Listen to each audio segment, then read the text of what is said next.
All right, guys, let's talk about lobs, how to run them down, how to work with your partner, all that kind of stuff. Most important thing when you're running down a lob, safety. Okay? It's all about how to move in a safe way that you're still manageable and able to get to the ball comfortably. Okay. Now, after that, it's making sure that we communicate with our partners. Okay.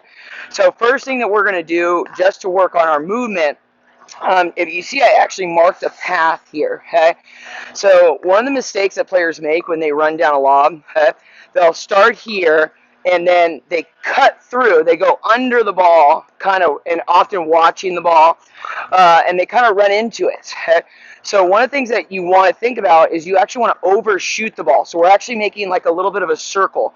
So if I'm coming down for my lob, what I'm going to do is I'm going to pivot and turn, and then I'm going to kind of make a circle shape around and then overshoot the ball, so I'm now going forward.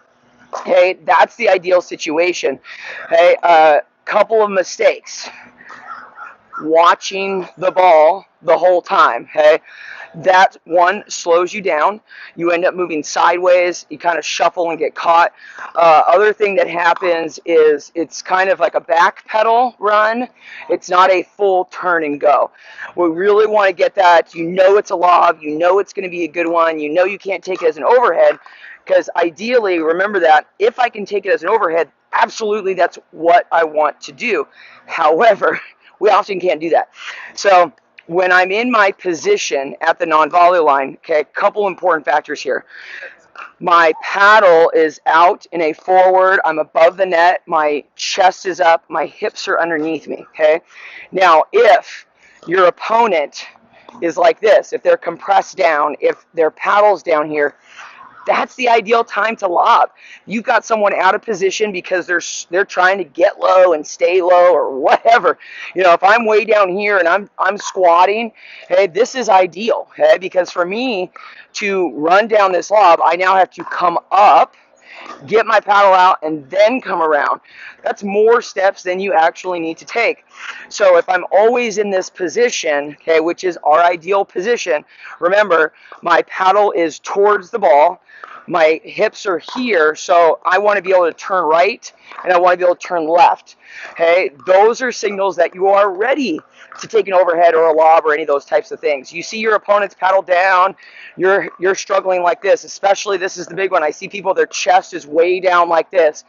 That is an ideal time to catch someone in a lob. That is very hard for them to track the ball and get there very quickly. So when we're practicing this, first we start doing this without the ball at all. What happens too much, we get way too ball focused. We want to simplify. So I'm actually just going to practice the motion itself for a couple times. So I'm starting in my position. Okay, the very first thing, I'm pivoting and turning back. Okay, the ideal when I'm running down a lob is I want to be able to hit a drop shot, okay, ideally into the non-volley zone. So more than likely, we're looking to turn to the forehand.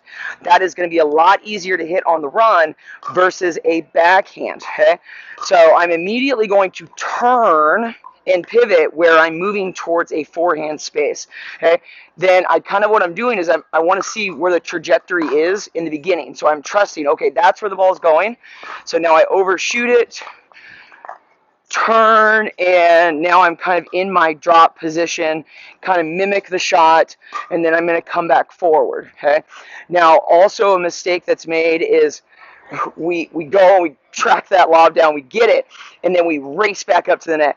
You want to think from a strategic standpoint, when someone lobs you, it's like you're resetting the point, okay? Which means we go back into, we're transitioning on a third shot drop or a fifth shot drop as a team, that we've got to kind of work together. So if I'm coming from here, okay, I'm practicing my motion, bump, bump, bump, bump, bump, ideally practice with that paddle out and ready, okay, and then I want to try to drop it.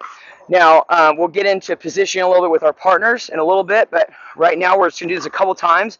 Okay, we're going from here, turn, go, and we're trying to kind of take big dynamic steps so that you're ready to hit that ball. often what I see players do is they're stopping right where the ball is. So we're hitting it up here or pulling or getting us in trouble. We want to create that space when we're going to that shot. So if the ball is over my head, okay, now that path changes a little bit, okay? And here's the trick about this side, is we're going to move on the outside of the court, okay? So we're not going to get caught underneath where we go in. So a lot of times I see players and they think of the old tennis switch. So if I were coaching tennis, okay, and we were practicing running down lobs, it would always be the opposite person to go get it. So this person would go to that side and I would go to this side.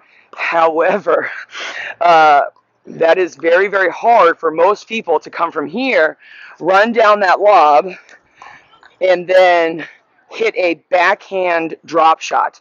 Okay, so that's for a right-hander. Okay, that's super hard for most people. Is it possible? Absolutely. Does it always make sense? Probably not. Okay? So on average here, what I can do in this position, I could still run down this lob. Now I'm going to still pivot and turn because I want to turn towards my forehand. Okay, and now I'm going on the outside of the court. Okay, and then turning here. Okay, so what I see players do from here is, again, they're watching and they go inside the court. Maybe they get hit or something. I've seen that quite a few times, actually. So what we're doing is we're making sure we're not in the path of the ball, but we're also setting ourselves up to create space. As always, we need space when we're hitting any shot. We have to create that kind of space, okay? So as you're practicing this, it's all about doing it without the ball for a while. Okay, so from here, again, I'm pivoting and turning. I see where the ball is going. Now I'm making my motion, and then I'm turning, and then I'm going again.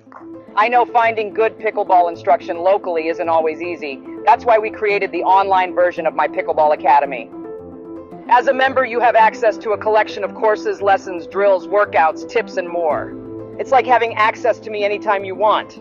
And the best part, for a limited time, you get to try it for free. Just go to sarahansbury.com/free to try it out.